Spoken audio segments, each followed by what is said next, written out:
You're listening Podcast Audio's exclusive international storytelling event, now streaming The Stand-Up. The story is from American Book Fest finalist and Amazon bestseller, Notes on the Tree by author Loreen Kort, featuring guest storyteller Willie Davis IV.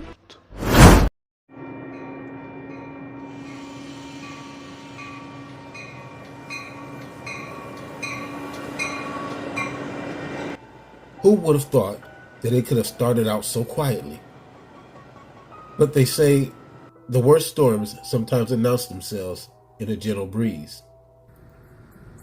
The crowded commuter train running 1.25 seconds ahead of schedule was filled to capacity. Everyone gathered their separate but identical thoughts together in the diminishing summer sun.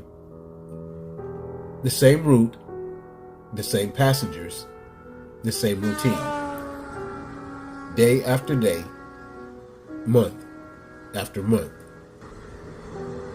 When the sandy-haired man boarded the shuttle, you could tell he wasn't one of us. He didn't fit the pattern. That much was evident immediately. He slid his circuit card into the reader and spoke his destination into the robot ear of the driver so the proper fare could be deducted from his pass. As he slid past a dressed-for-successor standing in the aisle, he announced to the mill his obvious ignorance of established protocol. We all watched in horror as his mouth slowly opened and the words we dreaded hearing were spoken aloud. Excuse me, please. There. He had done it. The wave of disgust recoiled around the train like a ricocheting missile. The murmuring expressions of doubt, even in the face of what we had all heard, but dared not to believe, carried through the aisles. In the back, someone had fainted. Some had bolted for the safety of the doors, hoping to escape before they were recognized and thought to be part of what was happening here before us. He passed on the length of the train, apparently unaware of the comments of his action filtering through. He found a seat in the next car and sat quietly down, smiling for some unknown reason. As soon as it had begun, things were beginning to regain their usual status. The train pulled into the next station. A pregnant woman boarded. She was carrying 2 shopping bags of groceries. As she passed through, all heads had assumed the standard position of lowering to their newspapers. All was well until she came to our interloper. He looked up, and we all watched as his body sprang out of his chair. Please, ma'am. Take my seat. Indignation distorted the once serene countenance. Everyone was shouting at once. How dare he? How could he have insulted her like that? What would her significant other have said? Someone call the police. Quick, grab him. Everything happened so quickly. A constable was summoned, and the sandy-haired man was hauled off the train. He proclaimed his innocence, but we all knew his guilt. He had ignored the warnings. His end was all but assured.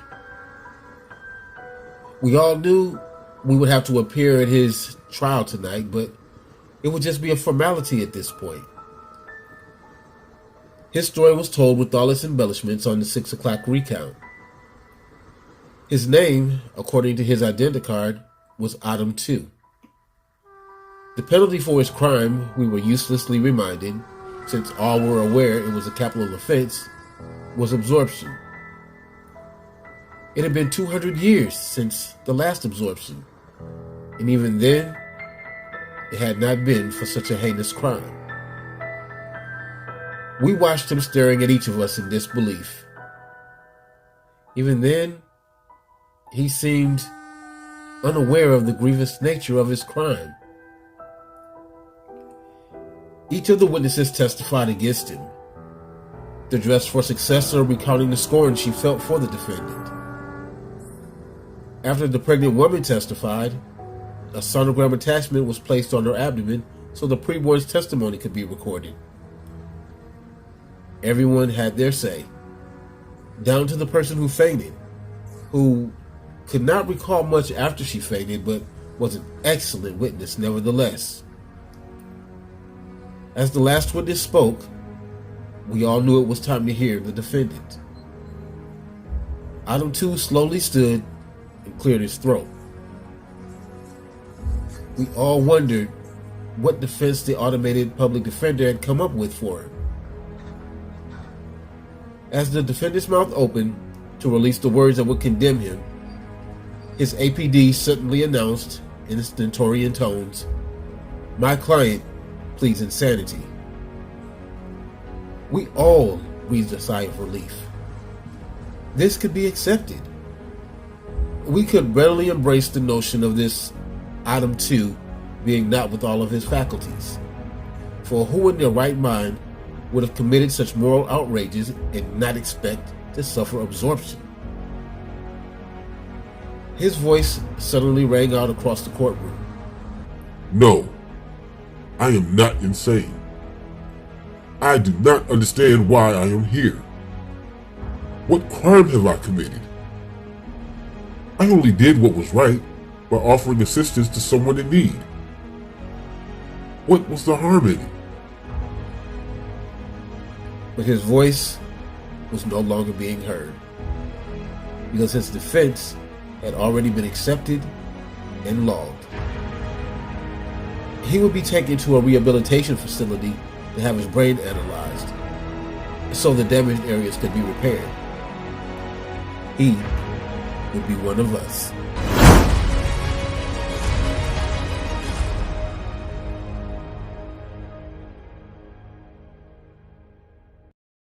Hey, found this story interesting?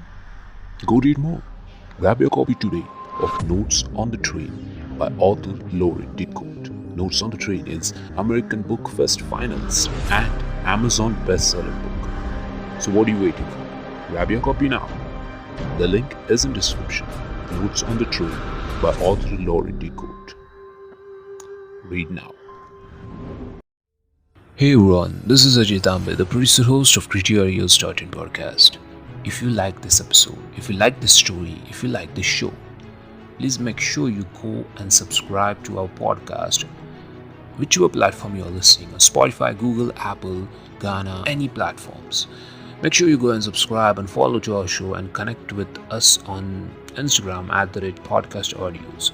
We are now in world's top 1% most popular podcasts. So make sure you go and check out our other series and episodes.